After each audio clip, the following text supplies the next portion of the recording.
Hello, second grade. Today, for our Listen and Learn, we are going to be talking about social insects like ants and termites. Ugh. But I'm very excited to read this to you, so hope you enjoy. Hi there, everybody. Because I'm one of the most common insects on the planet, I'm sure you know that I'm an ant. But did you realize how much my cousins and I look like wasps? Take a close look. See how slender or thin our waists are? Mine is unusually flexible, making it easy to bend and twist. Count my body parts. You'll see that I have 3. Just like all other insects, my head with its long antenna, my thorax, and my abdomen. There's something you might not know. I have 2 stomachs. Both are located in my abdomen. But one is for my own digestion, and the other, called the crop, is just a storage bin where I keep food for other ants. The fact that I store food for other ants should tell you something about me. Ants are social insects. We raise and care for our young in ant colonies. There are many different kinds of ants with many different ways of life. Carpenter ants build their nests in wood.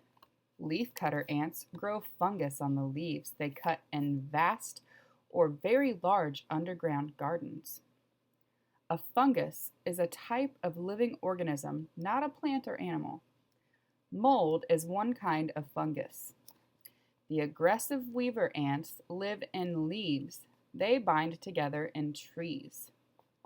Aggressive means forceful or ready to attack. The huge colonies of army ants travel in groups, eating everything in sight.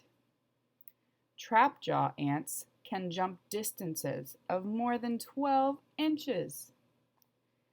Harvester ants build huge nest mounds where they store seeds, but beware of the red fire ants. They sting.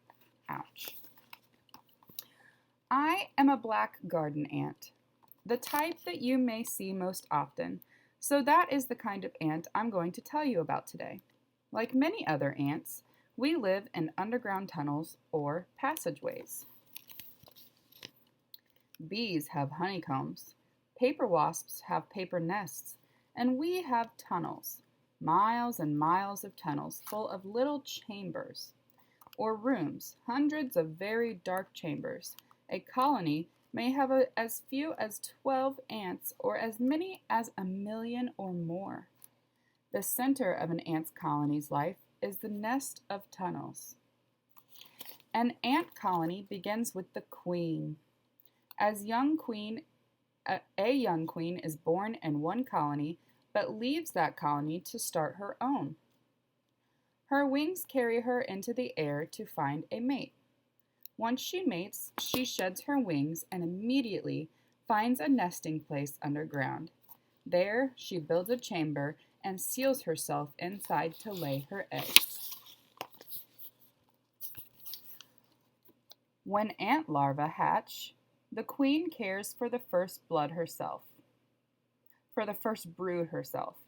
feeding them with her own saliva.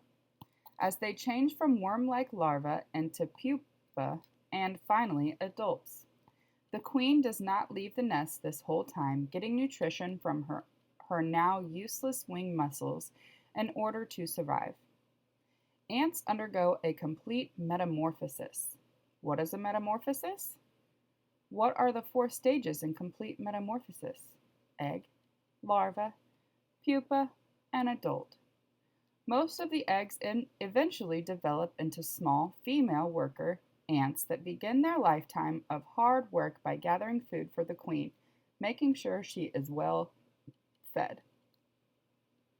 The queen will never leave the nest again, living there for 10 to 20 years, perhaps even longer. That's a long time. As the mother of the colony, she has her own special chamber. Her only job from this point on is to lay eggs. The worker ants carry the eggs from the queen's chamber into nurseries, where they keep the eggs clean and moist by licking them until they hatch. Nurseries are places to breed and care for young animals or plants. Then they carry the larvae into separate chambers to feed them. Black ants eat other insects, any crumbs that we can find, and the honeydew of aphids. We chew the food up well and put it in a pouch in our mouths, where the liquid is squeezed out of it. We spit out the solid parts and swallow the liquid. Remember, we have two stomachs, one being a crop for storing food, so worker ants can come back to the nest with crops full of food for the young. As they grow, the larvae molt a few times, and after a few weeks, they spin cocoons. The worker ants move these newly formed pupae into much drier chambers where they rest until they are ready to gnaw their way out into the world. As social insects, ants cooperate in many ways. When these new workers emerge, some will help care for the queen and larvae, and some will build and repair the tunnels while others will guard the nest. These guards, called soldier ants, have larger heads and jaws than the other ants, and they place their bodies across the entrance to the nest to defend the colony. All ants, including soldier ants, emit or give off chemical signals that other ants smell with their antennae. Soldier ants use these signals to warn the colony of danger. This is one way that ants communicate or share information. Another way ants communicate is through touch. If an ant is hungry, it taps a food gatherer lightly with its antenna to let it know that it would like to eat. They exchange the food mouth to mouth in what looks like a little kiss. When food is shared, the ants also share and pass along some chemical information important for the entire colony. If one of us ants gets trapped when the soil around us caves in, we produce a squeaky sound by rubbing joints together, and other ants hear the cry for help through their legs. Before I leave, I want to introduce you to another social insect that some people mistakenly call white ants. Do you think these look like ants? They're not. They are termites. Termites are more closely related to cockroaches, and yet they do not have hard exoskeletons. They are soft-bodied and nearly blind. They would not survive as solitary insects on their own, but they are very successful social insects. There are several differences between termites and the other social insects you have learned about: honeybees, paper wasps, and ants. Termites do not go through as many stages of development. They skip the pupa stage, so their metamorphosis is complete. Termite society is a bit different as well.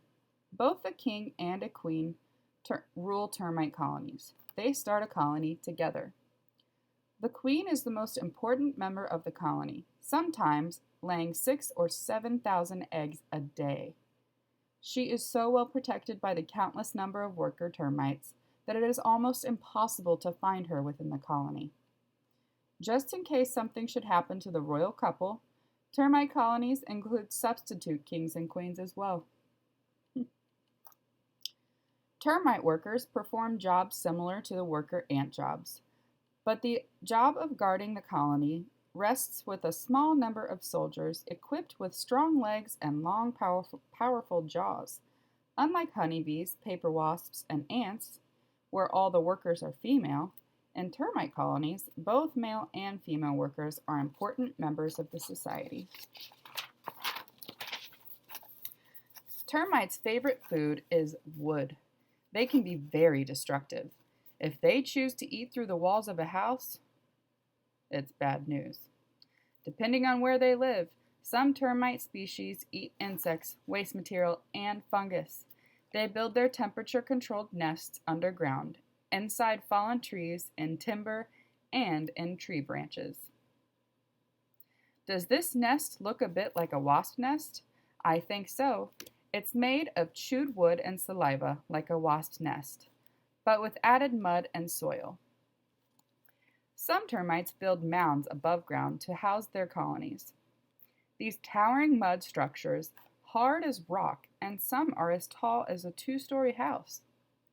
Lots of teamwork goes into building these mounds with incredible air conditioning systems to keep the chambers cool in very hot climates. Next time, you'll hear from an insect that glows in the dark. Until then, be thinking about who that might be.